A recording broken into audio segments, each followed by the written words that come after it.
In the name of Allah, the merciful, the graceful. সুপ্রিয় ছাত্রছাত্রীবৃন্দ, আশা করি সকলেই ভালো আছো।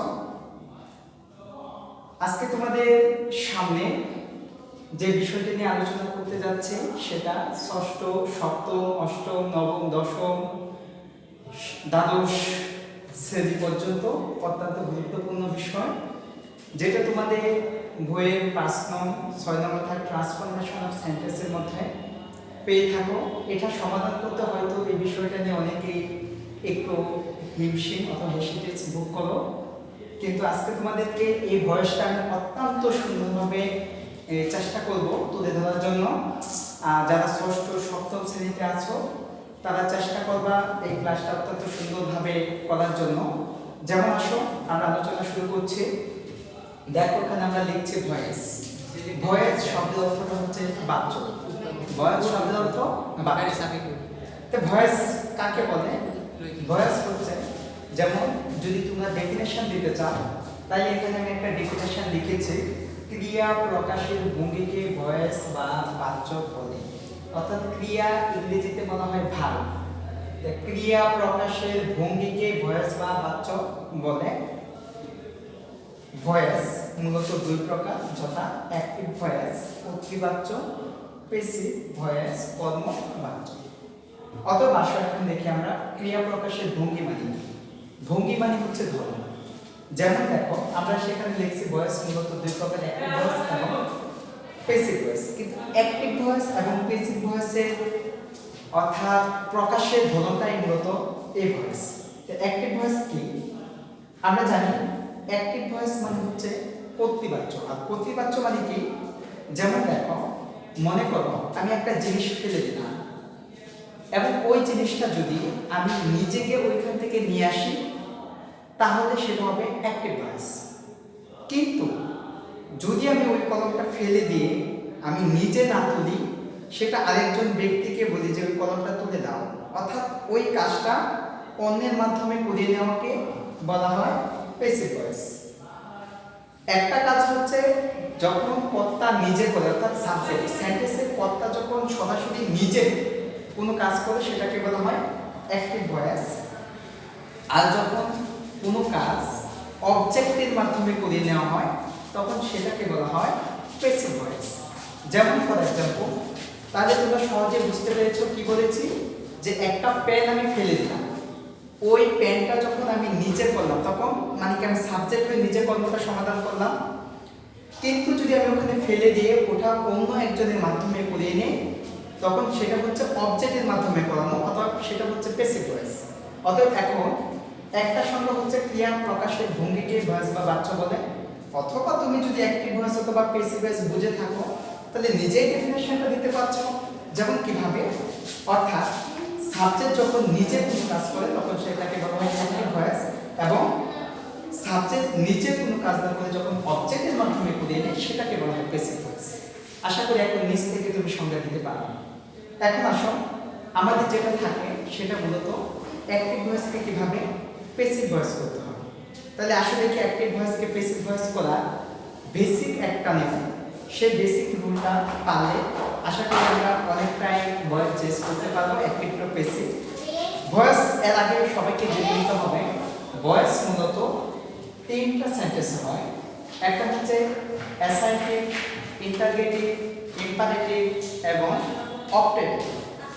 আজকে আমরা তোমাদের যে বিষয়টা নিয়ে আলোচনা করব সেটা হচ্ছে তোমাদের অ্যাসার্টিভ সেন্টেন্সের যে ভয়েসটা হয়। আমি আজকে তোমাদের সম্পর্কে সেই বিষয়টি নিয়ে আলোচনা করব। যেমন অ্যাসার্টিভ সেন্টেন্সে অ্যাক্টিভ ভয়েসকে প্যাসিভ ভয়েস করা নিয়ম। আশা করি সবাই যদি এখানে বুঝতে সমস্যা হয়, তোমাদের যে পাঠ্য বই আছে গ্রামার, ওই বইটাকে একটা বিস্তারিত আরো ডিটেলস জানতে গেলে ওই বইটা আমার ক্লাসটা করার পরে তোমরা ওই বইটা একটু বেশি করে পড়বা। তাই আশা করি তোমরা প্রায় 50% প্লাস ভয়েস চেঞ্জ করতে পারবা অ্যাসার্টিভ সেন্টেন্সে অ্যাক্টিভ ভয়েসকে প্যাসিভ ভয়েস করতে পারবা। আসলে কি প্রথমে এখানে লেখা আছে অ্যাক্টিভ ভয়েসকে প্যাসিভ ভয়েস করার নিয়ম। তো অ্যাক্টিভ ভয়েসকে প্যাসিভ ভয়েস করতে গেলে সর্বপ্রথম তোমাকে যে কাজটা করতে হবে সেটা হচ্ছে অ্যাক্টিভ ভয়েসের অবজেক্টকে প্যাসিভ ভয়েসে সাবজেক্ট করতে হবে। অর্থাৎ তুমি জানো অ্যাসার্টিভ সেন্টেন্সে সর্বপ্রথম থাকে সাবজেক্ট, এরপর থাকে ভার্ব, এরপর থাকে তোমার অবজেক্ট। এখন ওই অ্যাক্টিভ ভয়েসকে যখন তুমি প্যাসিভ ভয়েস করতে যাবা তখন ওই জায়গার যে অবজেক্টটা থাকে সেটাকে তোমাকে প্রথমে প্যাসিভ ভয়েস করার সময় সাবজেক্টে রূপান্তরিত করতে হবে। তবে মনে রাখবা কোন সময় যদি অ্যাক্টিভ ভয়েসের অবজেক্ট আকারে থাকে, যেমন মনে করো যদি অবজেক্টের মধ্যে মি থাকে তাহলে ওকে যখন সাবজেক্ট করবে তখন এটা আই করতে হবে। যদি অবজেক্টের জায়গায় হিম থাকে ওটাকে সাবজেক্ট করার সময় হি এর রূপান্তরিত করতে হবে। যেমন তোমরা ছোটবেলায় পড়ছো না সাবজেক্টের অবজেক্ট ফর্ম, অবজেক্টের সাবজেক্ট ফর্ম, ওইদিকে খেয়াল রাখবে সবাই। এবার লক্ষ্য করো দ্বিতীয় নম্বর যেটা স্টেপ সেটা হচ্ছে তোমাকে টেন্স ও পার্সন অনুসারে সাহায্যকারী ভার্ব লিখতে হবে। অতএব দ্বিতীয় নাম্বার ধাপ, প্রথম ধাপ হচ্ছে তুমি অবজেক্টকে সাবজেক্ট করবা এবং দ্বিতীয় নাম্বার ধাপে তোমাকে যে কাজটা করতে হবে সেটা হচ্ছে টেন্স ও পার্সন অনুসারে একটা সাহায্যকারী ভার্ব লিখতে হবে। এখন বলতে পারো স্যার টেন্স ও পার্সন অনুসারে সাহায্যকারী ভার্ব কি? যেমন টেন্স ও পার্সন অনুসারে সাহায্যকারী ভার্বটা হচ্ছে যেমন আমরা বলি যেমন হি ইজ আ স্টুডেন্ট।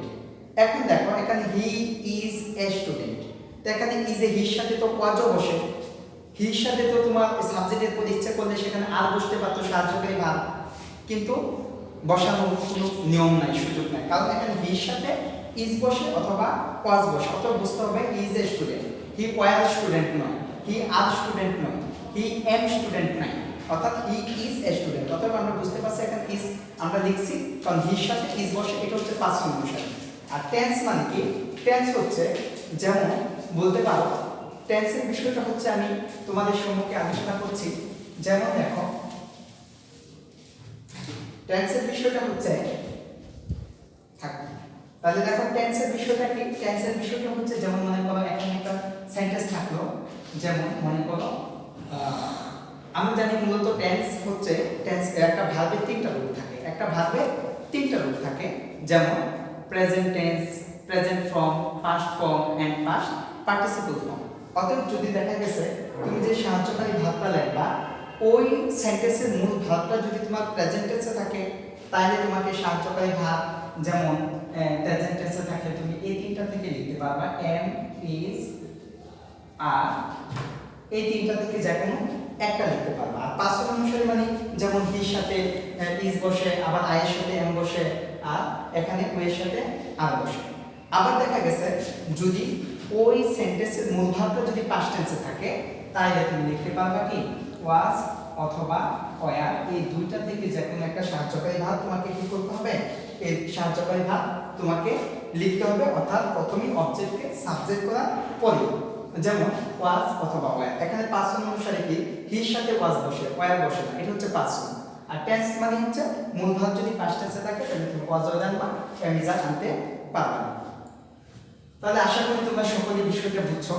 এরপর লক্ষ্য করো সেখানে বলছে মূল ভার্বের পাস্ট পার্টিসিপল ফর্ম। আমরা জানি একটা ভার্বের তিনটা ফর্ম থাকে, present form, past form and past participle form. এখন তুমি দেখো present form, past form and past participle ফর্মটা যেটা আমরা উইক ভার্ব এবং স্ট্রং ভার্বে শিখেছি, অ্যাক্টিভ ভয়েসকে প্যাসিভ ভয়েস করার তৃতীয় নাম্বার ধাপে তোমাকে অবশ্যই মূল ভার্বের পাস্ট পার্টিসিপল ফর্ম লিখতে হবে, এটা কম্পালসরি। এরপর দেখো 4 নাম্বার স্টেপে বলছে যে গঠন অনুসারে সাহায্যকারী ভার্ব লিখতে হবে। গঠন অনুসারে সাহায্যকারী ভার্ব নয়, গঠন অনুসারে তিনটা প্রিপোজিশন লিখতে হবে, সেটা হচ্ছে গঠন অনুসারে বাই অথবা টু, এবং মাঝে মধ্যে উইথ অবশ্য অন্যান্য প্রিপোজিশন বসতে পারে, তবে সবচেয়ে বেশি যেটা ইউজ হয় সেটা হচ্ছে বাই ইউজ করে থাকি। অর্থাৎ গঠন অনুসারে বাই অথবা টু প্রিপোজিশনটি লিখতে হয়, ভার্ব না, বাই অথবা টু লিখতে হয়। পরবর্তীতে 5 নাম্বার যেটা সেটা হচ্ছে সাবজেক্ট এর অবজেক্ট ফর্ম লিখতে হয়। অর্থাৎ সর্বশেষের যে সর্বশেষ ধাপটা আছে সেটা হচ্ছে অ্যাক্টিভ ভয়েসের যে সাবজেক্টটা থাকে ওটাকে বাইয়ের করে ওটার অবজেক্ট ফর্ম দিয়ে সেটাকে লিখে দিতে হয়। এবার আসো আমরা দেখিয়ে দিব যে অ্যাক্টিভ ভয়েসকে প্যাসিভ ভয়েস করার ক্ষেত্রে আরো কতগুলো সতর্কতা আছে সেগুলো তোমরা নিয়ম থেকে পড়বা। যেমন কি যদি ডাবল অবজেক্ট থাকে, দুটো অবজেক্ট থাকলে তুমি যে কোনো একটা অবজেক্টকে সাবজেক্ট করবা, অপর অবজেক্টটাকে তোমাকে বাইয়ের পরিবর্তন মূল ভার্বের পাস্ট পার্টিসিপল করে লিখে দিতে হবে। হ্যাঁ, এরপরে দেখা গেছে এভাবে অ্যাক্টিভ ভয়েসকে প্যাসিভ ভয়েস করার সময় এভাবে করবা। এরপরে আরো বিস্তারিত জানতে গেলে তুমি অ্যাক্টিভ ভয়েসকে প্যাসিভ ভয়েস করার যে তোমাদের পাঠ্য বই আছে ইংলিশ গ্রামার, সেই গ্রামারটাকে ফলো করবা। এবং পরবর্তী ক্লাসে আমি অ্যাক্টিভ ভয়েসকে কিভাবে প্যাসিভ ভয়েস, আজকে পড়াটা হচ্ছে তোমাদের যে তোমরা এখানে অ্যাক্টিভ ভয়েসকে প্যাসিভ ভয়েস করার যে এখানে 1 2 1 2 3 4 5 এই 5টা স্টেপ এবং ভয়েস কাকে বলে, ভয়েস কত প্রকার উঠবে কি, এটা শিখে নিবা।